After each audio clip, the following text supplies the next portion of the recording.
All right, everybody, we're live. I know some of y'all will be coming in tonight. We have Ontario Richardson.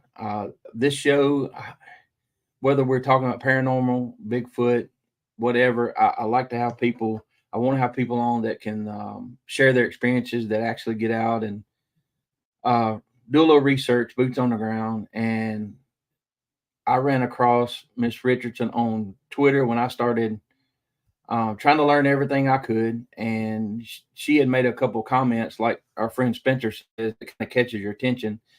And I thought, gosh, she'll make a great guest. So here, I'm gonna bring her in. Ontario, how you doing? I'm good. How are you, Roger? Doing good. I'm glad. I've been looking forward to this, like I do all of them. And I work in public transport, and I'm like, what can I ask her? But usually, we'll just start with how did you get into the Bigfoot world? And I'm sure it started. We talked about before. It started in other ways, but what got you interested in this subject?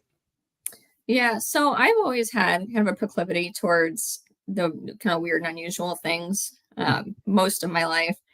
And I remember just growing up thinking, if there's a Bigfoot, right, there can't just be one thing walking around the Pacific Northwest for, all these generations. And it just got me thinking quite a bit. And then I dabbled around with the paranormal stuff for a while, and then started kind of shifting gears into the Bigfoot things. It felt like there was more of a kind of tangible physical evidence that you could do. And I, similarly to what you were talking about, had been on Twitter, just, search the word Bigfoot and just tap and follow, on all the interesting accounts. And I had come across a good friend who is a good friend of mine now, Russ Jones. He's the Bigfoot doc, and we had clicked and really got to talking about the subject. And he helped me look around where I am in Iowa of suitable habitat, and find some areas to kind of zero in on that I was close to, that could provide a suitable habitat, that I could be in all the time and just work. And a lot of it's really panned out since then. That I've seen for anybody that you can find Ontario at Midwest Bigfoot on Twitter or X or whatever it's called now, and that's what I noticed. Some of the videos, and one evening I was going through looking at all I could, and you made a post that said something about you had a rock tossed at you guys, and I stopped because a lot of people say throw, but the one that came at us was tossed like underhanded, Mm-hmm. So a lot of times, we can misidentify things or hear things wrong, and a lot of acorns fall straight down and all this. But if you have things coming at certain angles, then it wipes that out. So um, started paying attention, and because like I'm in this to learn also. What's been what's been a surprise to you for you getting into this Bigfoot world and doing the research? I know we read books, or I saw one when I was 14, so I know they exist, but I didn't know about the other evidence, and I started learning that. So when you come up on something in the woods that you can't explain away, what have been some things that have surprised you? I think just how close that they're getting in town, or close to town, in areas that really aren't that huge, especially in Iowa, right? Because we don't have quite the acres and acres and acres of land that they do, on the East Coast or on the West Coast. But through Iowa, we have these big green belts that feed off of the Mississippi and its other tributaries, and just that they can be there without having it be a massive, expansive area has been really interesting to me. Do you think like so are there certain times of year that are more active in the areas that you research? I think so. So this area that's maybe 2 minutes from my front door, that I've gotten the majority of my stuff in, um, I was getting almost all of my activity around February, and then through probably mid-March. And but at that time, because it's not a huge park, it's like just a little over 900 acres. There really wasn't anybody else in the park, and if they were usually on the front half of it with where all the play equipment is and the shelters and whatnot. But nobody was hiking back in the snow, and I think they were using that area then because there's a lot less people. But it seemed as it warmed up and there's more people back on the trails and back in the valleys and the further recesses of it, that the activity kind of stopped. I don't, I think that they probably move around. I don't think they're necessarily in one area, at least here in Iowa. But I don't think they go much more than, probably say 60 miles, kind of up and down the areas, is move based on the least amount of human activity. That's one thing I've told people. Like if I hear a eyewitness talking about seeing a Bigfoot on one of the shows, and they're like, "Oh, well, why did it run across the road?" Or why animals, we and even us, we react differently to pressure, whether it's hunting pressure or, like you said, people enjoying the trails or whatever. And animals will adapt to that to that pressure, and I've seen deer, I've seen all kind of animals do things out of character because of fear or trying to stay hid. So we've got a spot that's kind of like that also. Early after deer season, January, February, March, April, and then in the summertime it slows down a little bit. But it's nice to hear because I know that you how many years did you say that you've been researching? I've been kind of hard into it for about a year. But I've been, just reading and listening to podcasts and watching shows for a couple of years. So not nearly as long as a lot of people, but Well, I'm gonna there's tell you right some. now. You probably know this. There's not a lot of people that actually do this. There's a lot of people that will go, looking, but they won't get out and walk. I, I've noticed this even with this piece of land that we have access to. The owner, I don't said, I've never heard anything. I've never seen anything. I'm like, have you ever been out there after midnight? No. Have you ever? And I'm asking all these questions, and every answer was no. I'm like, that's right. Right. So you got to put the time in, and if you can go fishing in a pond, if there's no fish in it, you're not going to catch one. So you Right. got, like you said, research an area and a better spot. So everybody, I don't know if everybody knows Jeremiah Byron with Bigfoot Society. Um, he's become a friend. I did his show, and we keep in touch all the time. And he was really excited to go on an expedition. And I look up and I see Ontario tagged in a picture, and you got to go with Tate Mhm. and Jeremiah. How was that experience? It was really fun. I always like meeting these names and pictures that you see on social media, and just getting together with a group of like-minded people to go Right. out, and really focus on it. And what's good about a lot of those guys is a lot of them are part of the Bluff Creek Project, right? So they've spent a lot of time, in the mountains, over by the PG film site. Uh, so they're all very knowledgeable, and it's been really fun, getting to know them better. And we're all in this Facebook Messenger group. That's always pretty fun. There's always like, some nonsense going on, but uh, it's been really interesting just to learn everybody's point of view, and just have a great community to just bounce, what we're seeing or what we're hearing from other witnesses off of each other, uh, and get a good skeptical opinion. Yeah, and it's good to be around people. That's what we do. You have to be around people. I don't care if it's learning a musical instrument. You have to be around somebody that knows more, and they have this bank, of knowledge. I know you can't talk specifics, but when that comes out, we'll definitely share it for the guys and you. And I can't wait to watch it. Jeremiah, I think he's going to be on afterwards, so we can talk about some things that happened.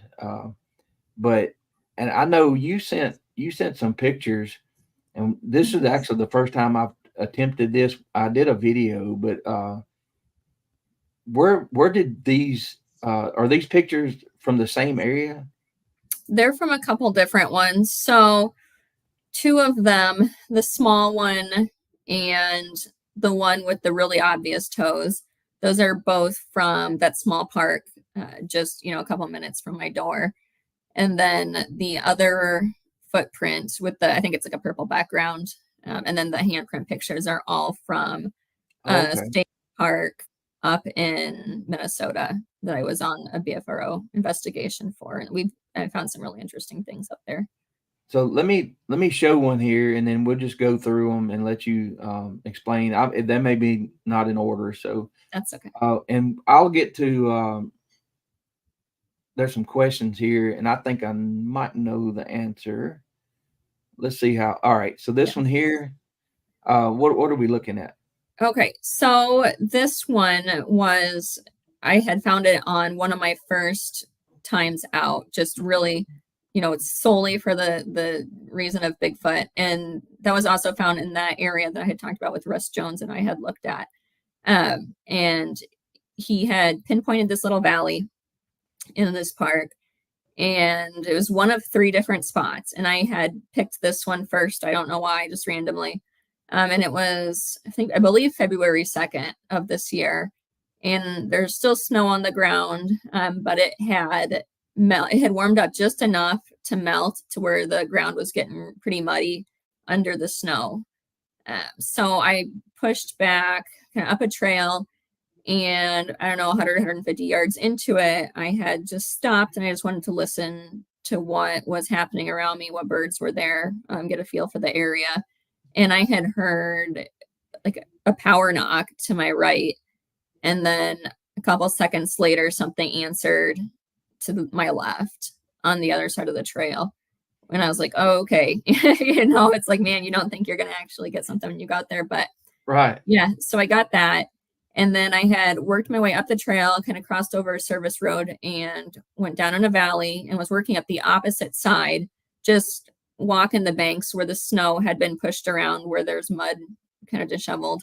And I had seen what looked like five toes pushed into the hill, working up an embankment. And that's what this was. And you can't really tell too well from the picture, but there's a definite edge kind of on the right there. But Mhm. I had seen that, and then I was following it up to try to see if I could find something else. And I found one other, maybe one. It was pushed into the leaves, so it was hard to see, but it looked like probably the back half of a foot. But it had been moving towards this large deadfall tree, and what I imagine was probably stepping over it and moving Mhm. to the back. So I started casting this print. And while I was doing that, I had a tree pushed down to my right down in the valley. And I didn't see it go down, or, what made it go down, who knows. But it was just three weird events, so close to each other, where it's hard to imagine it might be some, not what we think it could be. Right. Uh, I yeah. understand that for So sure. yeah, and that one too, it was getting dark quick too, and you can see I popped the corner of that because I was trying to get it out. But my poor husband, I made him go back with me.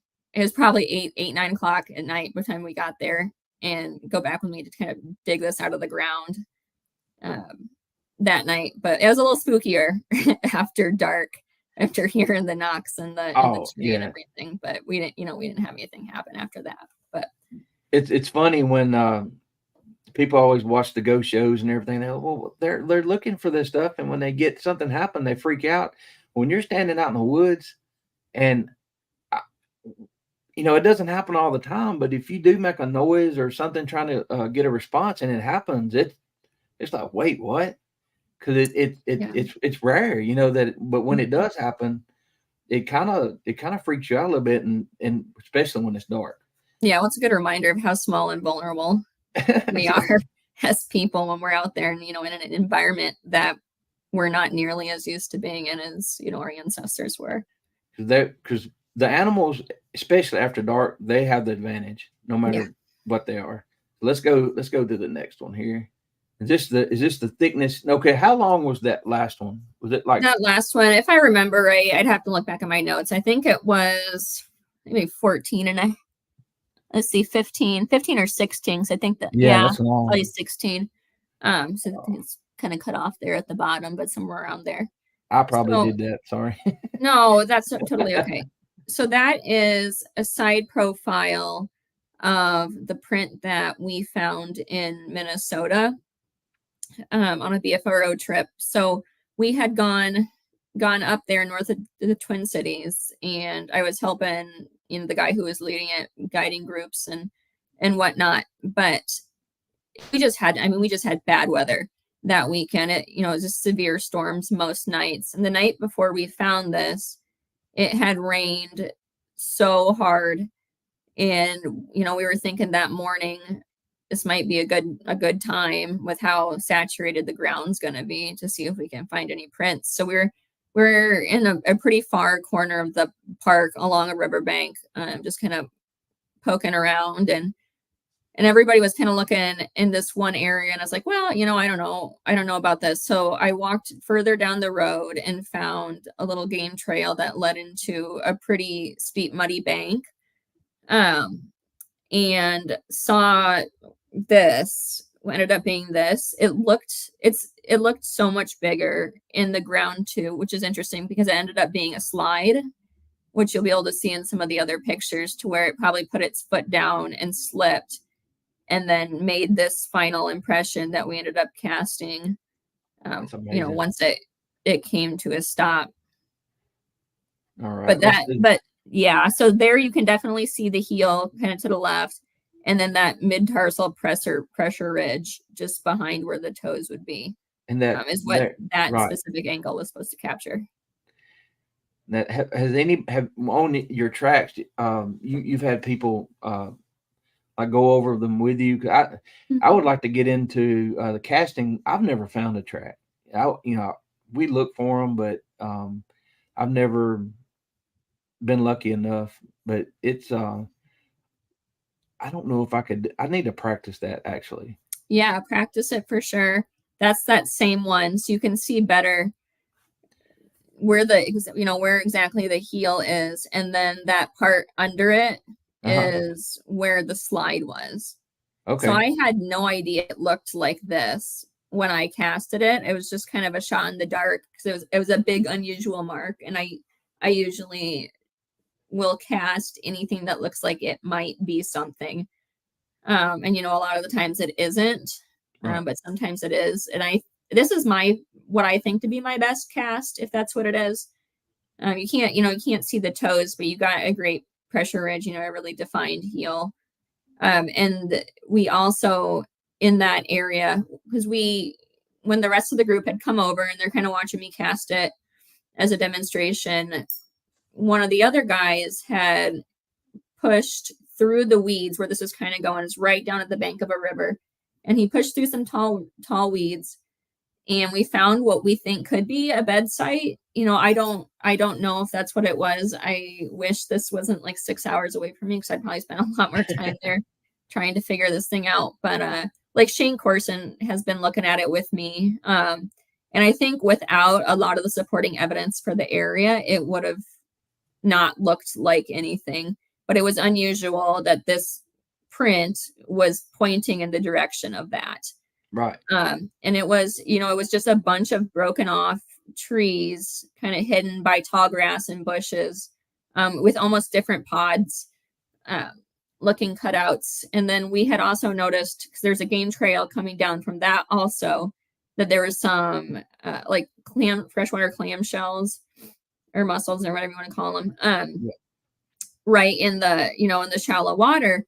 And I then pushed back into what we think is the bed site, and I found like a mound of clam shells just in one specific area of that, which I thought was kind of unusual. And then what we didn't see there, we didn't see any animal droppings like deer or bear, because they, just kind of go where they're at when they got to go.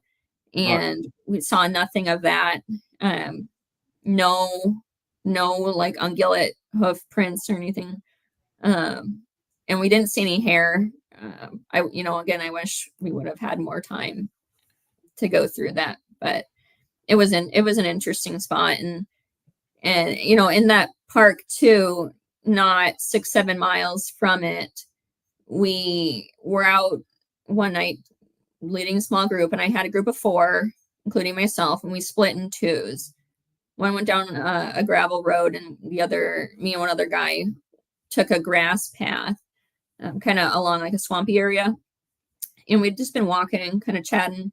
And I was like, well, let's try a knock, just see what happens, not expecting anything to happen. Of we knocked one single time on a dead tree, and we had something knock back at us to our right, to, kind of off in the woods. And then we waited a little bit longer and then knocked again, and something else answered from a different direction, kind of in front of us, which was peculiar, because it's like, man, how many times do you knock on something and absolutely nothing happens? But it's so weird, when something actually does answer. And, in that area, that path we were on, we would have kept walking. But there was like a small sand area at a low point, and there were big bear prints in the sand too. And it wasn't something I wanted to run into. I understand. That'll change plans real quick. Yeah. Yeah.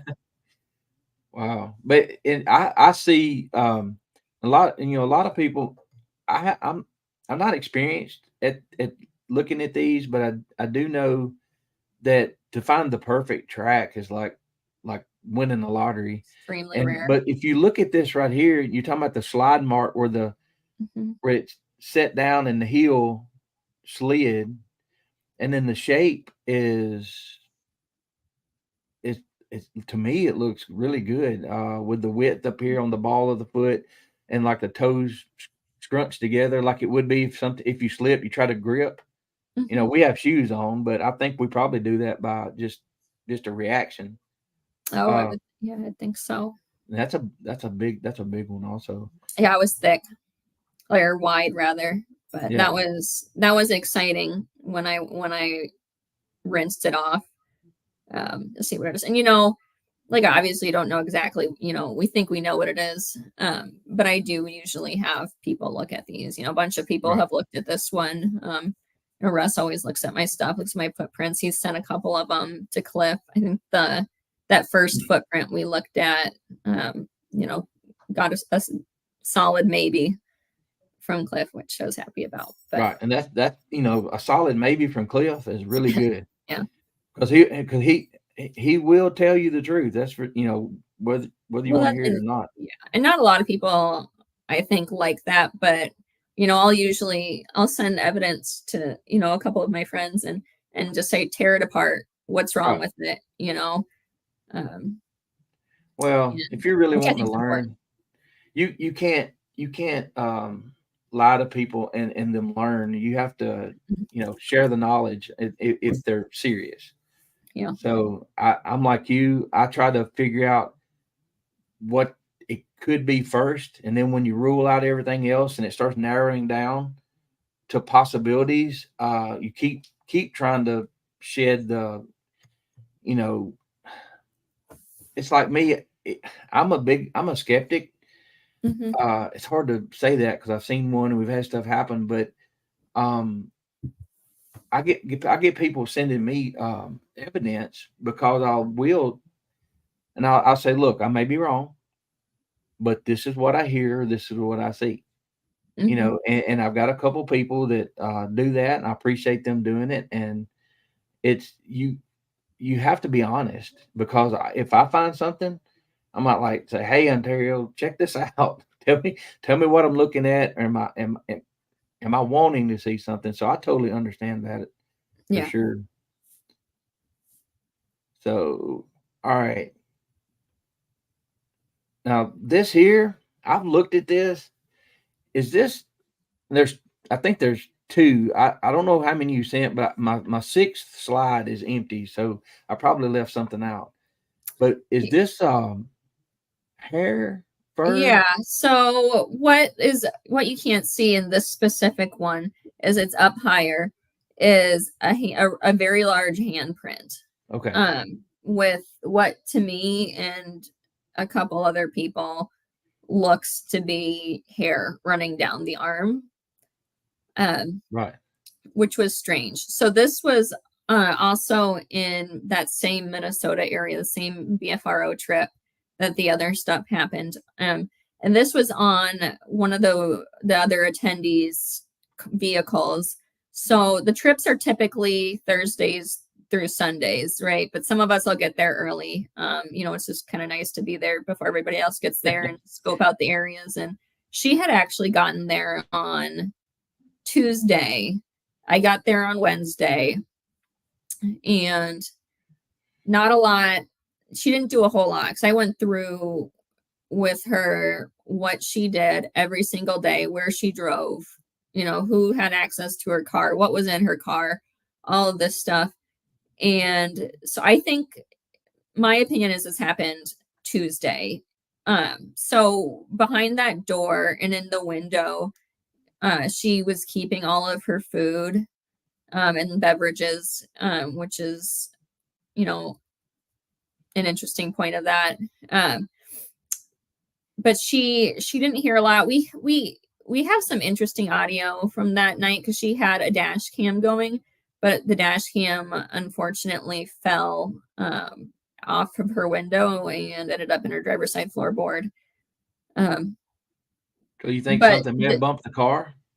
something, I don't know what happened, but I think this happened Tuesday night because Wednesday night, none of us had been on the gravel roads yet. And that night she went out with me and Bob Barheit and Mary, who are two other BFRO people, just to scope a trail and just kind of walk and see if it was going to be a good area to bring people the following night. And Helen's her name. She stayed in her vehicle Wednesday night. Nothing happened. She stayed in her vehicle while we were walking the trails because she was just gonna kind of stay by the vehicles and listen to what was going on. I guess Bob on Wednesday night had said, Helen, it looks like something weird's on your door, like a handprint. And she said she was just like tired and out of it. And she's like, oh, okay. And didn't do anything with it or look at it. And I think it happened Tuesday was it would have left the SSLs or skin surface lipids, which is that kind of greasy, stuff that we think that they have on their skin. And then the gravel stuck to it Wednesday night is my theory. Mm. But so let me ask you a question. Yeah. So with something like this right here, I know it's really hard. Everybody watch CSI and all that, and they're like, "Oh, it's so easy to get DNA." But with something like this, could it be swabbed? And if it's found early enough, yes. yeah. So we did swab that one.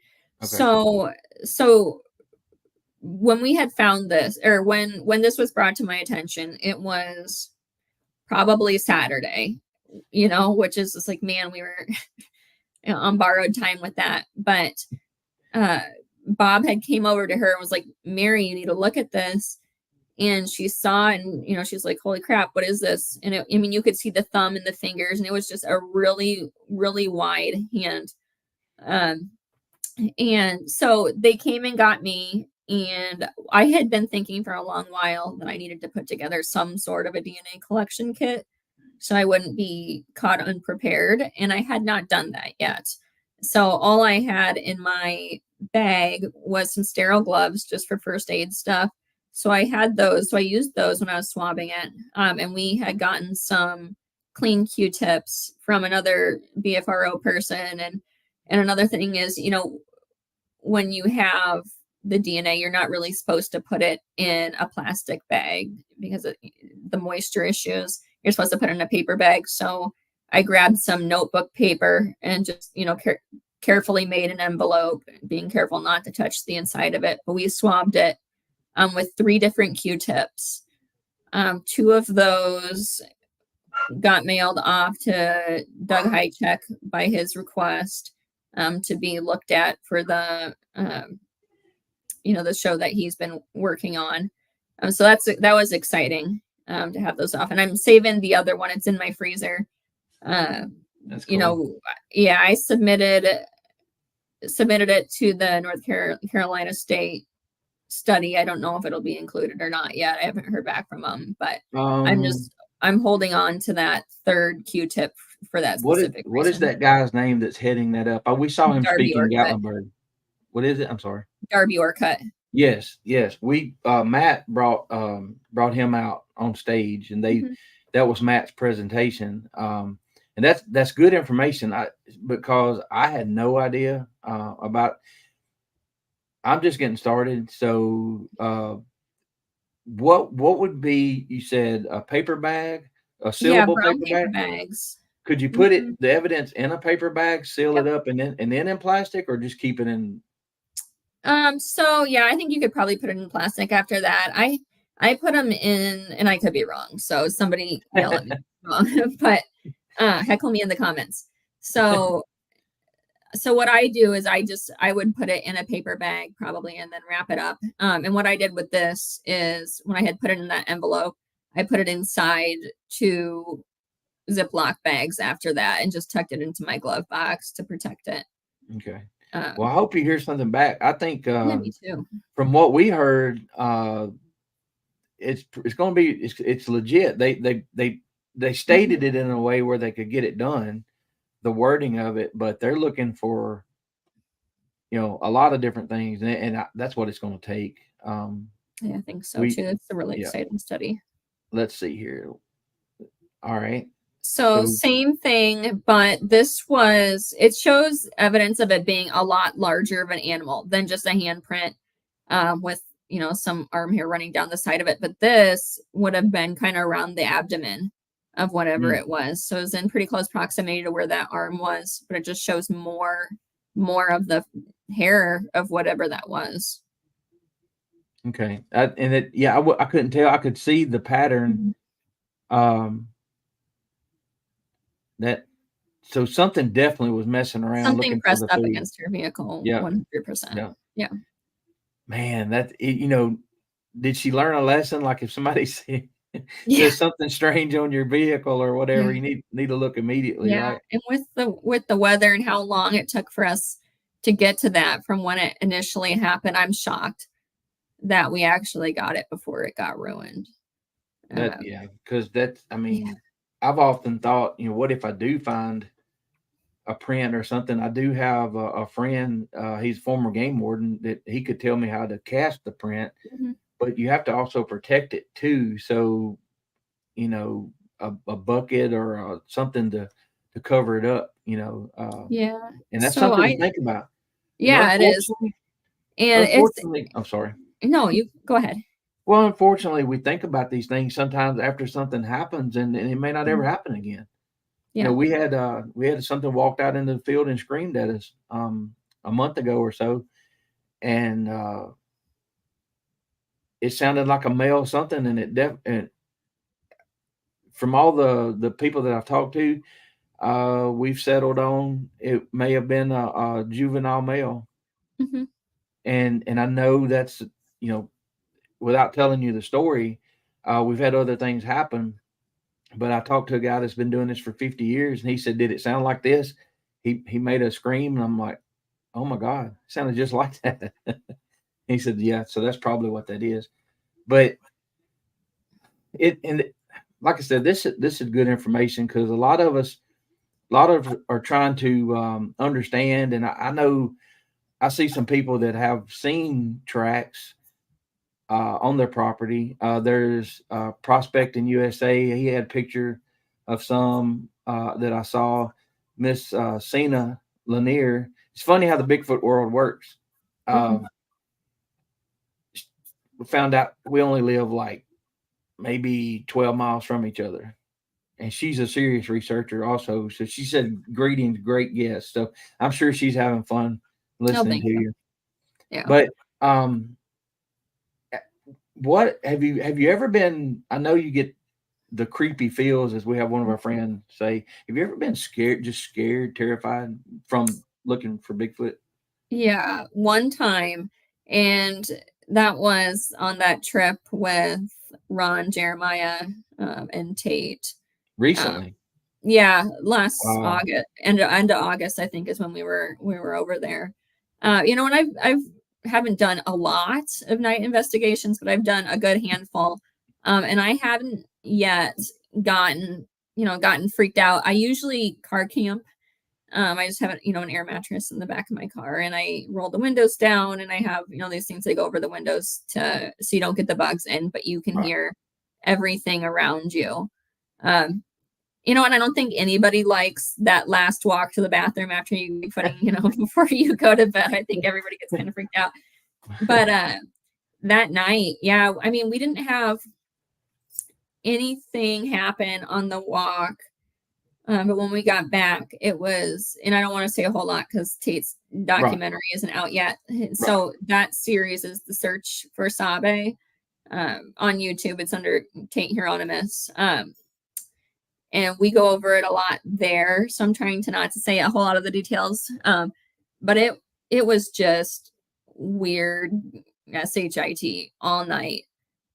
From 11:30 when we all closed our doors, until it got light outside. And there was several times that, especially just, we had all gotten there was Jeremiah and Ron were intense. Tate was in his Jeep and I was sleeping in my car. And we had heard some stuff. And I, just got on my phone quick and I sent a text to Jeremiah and Tate and was like, did you guys hear this? Was this one of you guys? And they're like, no, but we heard it too. Wow. And it was just weird stuff on and off and all night. And I think Jeremiah and I were up most of that night in our respective sleeping quarters, just staring at the ceiling, kind of freaked out. I Yeah. think the last time he went out, was was it a zipper sound or something or Yeah. something? Yeah, Yeah. that got to him, freaked him out a little bit. Yeah. Yeah. This was mimicking stuff too. Yeah, well, okay, so I'm Yeah. gonna ask you a question that was in chat here. Mhm. So where are you at on the woo part of this subject? I strongly think that it's a biological species. I've been doing a lot of reading lately, and probably Gigantopithecus of some sorts. I think that there's a lot of animals that do really, really weird stuff, to where it's not unreasonable to think that, their eyes could reflect in different colors or they could glow. I haven't made up my own personal opinion about which of those two things that they do, but I know they do it. But we also have other natural animals that kind of have that bioluminescence quality to Right. them. Um, yeah, I don't know. I haven't ever had anything woo happen to me in the woods. I've had my ghost stuff and my Bigfoot stuff, and it's always been separate. Well, that's what I always wondered. I mean, even, if you're out in the woods or there's a lot of history in some of our areas. And so you might be looking for an animal, and we saw me and my wife, she wasn't into this at all. And we've gone out a lot, but we saw an orb one night and it wasn't Mhm. round, and it was, and it lasted over 20 minutes in a tree, 20 yards away, 10 feet up. And we kept backing up and pulling up in the truck trying to figure out what it was. And and it changed, and it wasn't a fungus. I went the next day and looked, and Yeah. so we don't understand what it was, but I've had paranormal experiences. Hmm. Uh, I've heard a woman laughing twice in the daytime at this place, different times. And I don't Heard know those. whether it's there's nobody around, Yeah. but maybe it's paranormal. Maybe we're having different experiences in Mhm. the same area, which is very possible. Yeah, for paranormal stuff, I'm a big believer in the whole stone tape theory that, you know, events that took a lot of energy, big emotional events can often leave the imprints of that energy in its environment. And I think that, people always think of that happening with just buildings, but I think it happens a lot on just land too. Gettysburg would be a fantastic example. Like, you cannot walk out on that battlefield and not feel the energy Yeah, having just soaked up into the ground. And yeah. there's been so many different conflicts, with, Native Americans and settlers and, just wars that have happened over time that I think it can soak into the ground. So I think, I don't know, it could be an overlapping of Well, phenomena. and yeah, and I know that down here, um, I'm in southern Middle Tennessee, and there were a lot of battles fought all over this area, and we have Shiloh. It's about an hour and a half, and that battlefield down there, it was just horrible what happened in just a few days. And you can, I've been down there several times. You can feel it. I It's mean, tangible. yeah, it's just I don't know why we can feel it, but some people say they don't feel anything, but I get I get this and I can't hardly explain it, but you may know what I'm talking about. It's like and sometimes it may just be to one side, and Mhm. sometimes it's all around. I don't know if it's just feeling of not dread in that way, but just sadness and Yeah. heaviness, I guess. Hmm. But Yeah. So and how I kind of started on the beginning of just that the proclivity to the unusual and strange, that I've always been drawn to, my entire life. Is so I'm a descendant of one of the women who were hung for witchcraft in Salem, in 1692. And Lizzie Borden, funny enough, is a cousin of mine too. And it's funny because it all happens on my dad's side. So I like to say this really makes a lot of sense knowing that side of our family. yeah, But I'd spent a lot of time going to, haunted areas, just growing up. And we were talking about being able to feel that sadness and that dread. There's a place in Iowa called the Villisca Axe Murder House, kind of over by Des Moines. And I don't, are you familiar? Have you ever heard of that? it sounds familiar. Yeah, so it's a small town, Iowa, and it was a mother, father, their three kids. I might be wrong with that, but then they had two other young kids that were staying with them after church, and they somebody had probably was hiding in their house when they came back and Mm. murdered the whole family, with an axe. And that had been on my list of places just to go. And I usually like to go pretty early in the morning to try to just minimize the amount of people that are going to be there. So that one I was there when they first opened, and the woman gave me the spiel, of everything that happened. She's like, well, I have some cleaning I need to do if you just want to walk around, spend some time here. And I said, yeah. So uh, most of the house felt completely fine to me, but the lower level bedroom, which was Lena and Ina's bedroom, the two girls that were visiting from another family, has got to be one of the most negative, sad, oppressive areas I've ever felt. And the rest of the house felt fine, just airy and normal. Just So that I one think, area. yeah, it soaks in to the materials around it.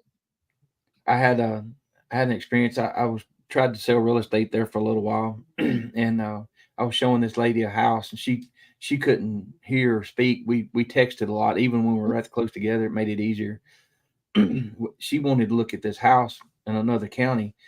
We went in. It looked new, and we were walking around. It was fine. We got to the middle of the house, and I was like, oh, I could just feel it all around me. Yeah. And she looked at me and she got on her phone. She said, "Can we leave?" I'm like, "Are you feeling it too?" And she just shook her head. Yeah. And we You left. gotta Found listen to your out gut. that part of Yeah. the house was 120 to 30 years old, and they had added on the rest of it. and that is just creepy. Mhm. I know the my my audience, they they like a lot of different things. You told me a story before we came on. Mhm. Is it the incident that made you quit Yeah, looking? I stopped doing a lot of the ghost stuff after that. But so it was Edinburgh Manor in Jones County, kind of over by Hopkinton and Monticello, if anyone's from the area. And it was the old county poor farm, and so they housed, widows, Yeah, orphans, just destitute people who couldn't quite make it on my, their own. my And the whole granddad. concept was, This go is ahead. interesting. This is interesting. I found out I never met my granddad, but he was the last superintendent of the poorhouse farm here in this county. So my dad told me stories about it, so I know Yeah. exactly what you're talking about. Sorry. No, you're fine. So figure out where it was. Okay, so the whole That's right. concept for people who might know, who don't know what poor farms are, is you people could go there and trade labor for food and housing. And also in Iowa, is we have one of the bigger state penitentiaries in that county. And at one point, the Edinburgh Manor was also housing the criminally insane people, alongside, the old Mhm. and the poor and the kids. And um, so that's the history of the building, but it's on a lot of different paranormal shows too. It's been on Ghost Adventures and Destination Fear and all that. But I had always heard how haunted this place was, and I wanted to go. I wanted to see it. So I went first date. I just usually do daytime tours, which weirdly enough, all my stuff's happened, like not on the night things. But so we went the first tour. Nothing happened. Couple months later, I wanted to go again. The first time I had gone with my husband. Second time I went on my own. And it was like $10, and they talk to you about the whole area, walk you around, and then you get like 45 minutes to yourself to just kind of explore the facility. It's pretty big. So I had wrapped up sooner than um, a lot of people on that second tour, and I had just gone down to the front door, and I was talking to the woman who had given the tour, and we were just chatting, and we had a lot in common. And once most everybody had left, she said, do you want to come with me to do the final check of the building? And we can, just to make sure nobody else is like hiding out or nobody else is left in it. Right. We'll I was walk like, through. heck yes. Count me in. And so we did. We went through the basement. Nothing happened. Went through the whole first level. Nothing happened. We were walking up the stairs, and I had like my DSLR camera with me. And it started kind of glitching out, you know, but who knows? And as we were walking up the stairs, I had said to her, I'm so surprised that I haven't had anything happen yet with how purportedly haunted this place is. And we crested the top of the stairs and took a left into the men's wing on the second floor.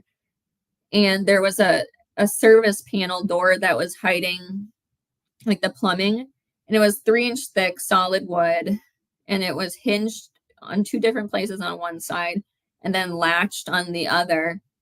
And not a couple of seconds after I had commented that I was surprised nothing had happened, the door flew off the hinges and the latch and just nailed both of us on our right hand side, and pushed us into the wall. Oh my Like god. and there was a mirror hanging on it. It broke the mirror on our shoulders. She ended up going to the ER later that night because she was worried that she had broken her shoulder. It was bruising so bad. So yeah, so that was strange and really unnerving. So we wrapped up really quick and left, and I got in my car, and I felt like an idiot doing it, but I was like, had a conversation with the ghost. You cannot follow me home. You No, can't come with me. You're staying no, here. I no didn't want to hitchhiking. mess with getting an attachment. And you know what? I hadn't really had anything tangible, physical like that happen to me. And so that was pretty eye-opening, and I shifted to Bigfoot not far after that. I still So like a just good kind of, haunted house, but well, I mean, that you was know, weird. that was a confirmation for you. You Hmm. know, that the Yeah. only thing I've ever had happen like that, we were in high school. My girlfriend, she was babysitting in a 120-year-old house down in Belfast, Tennessee. And I would take her down there, and me and my buddy would go back to my house, and I had to be back a certain time. And she said she would tell us stories. This place is haunted. There's nobody there. I hear voices. I hear. You're we laughed. I hate it now. We laughed at her, and I went in the house, and I'm like, you know what? This feels creepy in here. She said Hmm. stuff moves over there all the time in the kitchen. I've seen it, and so there was a window open upstairs, and there's a room, and had the door was open, and the light was shining through old wooden floors. If anybody had been up there, we'd heard them. And I was making fun, doubting. I was like, if there's a ghost up there, shut that door right now. And it slammed as Oh hard man. as you could slam it. And I was next thing I know, I'm standing in the yard. And I'm Yeah. like, if y'all going with me, Help let's me go. out. Yeah. I never went back. I mean, that's, Yeah. I don't know. I don't know what it is, but Yeah. when you have a response like that, that's not supposed to happen. And No. people think you're crazy when you talk about it. But Mhm. what? So back to Bigfoot. If somebody was wanting to start and doing what you're doing, what at the minimum, what equipment would you start with? What carry with you? So equipment not necessarily carry with you, but to start out, read books. So read Bigfoot Sasquatch Evidence. It's George Kranz's book. Okay, But it it's kind of wordy and it's kind of heady, but you'll learn so much about the physiology of the Sasquatch foot and hands. I mean, that's really, I think, going to set you up with some good knowledge that you're is going to benefit you quite a bit in the field. But to carry with you, so I typically have my GoPro on for video, um, which I think is important, and it does a really good job, surprisingly, with picking up audio too. So I usually always have some sort of video because you don't know when something's going to happen. It's also good for kind of documenting if you do find things, if you're casting. So I always have my GoPro is a good idea. Um, Plaster, you want plaster with you. I use specifically Hydrocal from Artistic Industries on Amazon, and I split it up into 2-pound Ziplocs, and I'll carry like a Ziploc or two with me. And then I keep the rest of my stuff in a little bin in the back of my car. Um, but I would say plaster, something for video and audio, um, and a little shovel if you do find prints. I wouldn't have popped that first print I did with broke it without if I didn't have that little shovel, which is really nice for removing it from the ground. so how much? I'm sure I've seen people that had bottled water mixing the plaster or whatever. How much? How much do you need for that for like one cast usually? Generally, so 2 to 4 pounds is what I've found. Mhm. Usually a little bit more on the high side. And then you just mix the mixture with water until it gets to be a thick pancake batter. And this is getting really kind of deep into it, but it depends a lot, the consistency of the plaster and the water to what the substrate is that you're casting in. Mhm. If it's sand, you don't want it to be really thick and heavy, right? Because you're going to push the sand out of the way. You want it to be a lot more watery. Your dry Okay. time's going to increase quite a bit, but you're not going to destruct, the shape in the ground. But if you have like a good normal, mud or dirt, I'd say probably 3 pounds, anywhere between 2 to 4, depending on the size, Okay. obviously. But Well, yeah, that's and the nice thing too is, at least in Iowa, is I'm never super far from my car, so it's not unreasonable for me to, if I needed to go back and carry in all of my plaster to do, to cast some things I can. But I typically don't hike with much more than 2 to 4 pounds in there because, all that weight adds up. Oh yeah, I mean, and it adds up really quick too. I Yeah. mean, and you may get, whether you're hunting or hiking or like doing what you're doing, if you get to following a trail, it's what I like to say is it's a voluntary mile this way, but it's a mandatory mile back. So you have to be Have to get mindful of back. that. Yeah. Yeah. Other than that, something I wish I would have had obviously was a decent DNA kit, which, doesn't need to be anything super fancy, just some sterile gloves, swabs, and a brown paper bag, and you're set. And I know some good advice I was given. Turn the recorders on before you get out of the car. Yeah. Yes. Yes. Yes. Yes. We had, I know we're kind of getting towards the end, but Oh, you're when we were on the Iowa BFRO trip early May this year, um, we were in 2 different cars. It was me and the other BFRO investigator, and then a husband and his wife in the truck behind us. And I always say too, roll down your windows when you're driving to your place so you can hear what's happening around you. Because we had pulled into this one area looking for a different road, but we kept on missing the turn. Because the guy driving was getting really, really mad about it. And so he just kind of whipped down this road, right? And then there was a like kind of turn around down at the bottom. And so we turned around and whipped, back towards the road and pulled out. But we had our windows up, so it just wasn't thinking. And the truck behind us had their windows down, and they heard 2 power knocks right when we pulled back out onto the highway. And thankfully, someone else on that trip had a long duration recorder that they had just stashed in that area randomly, and we got those knocks, recorded. Awesome. I think I'm looking for we're going to get a recorder where we can leave. We have a perfect spot to leave one in the dry.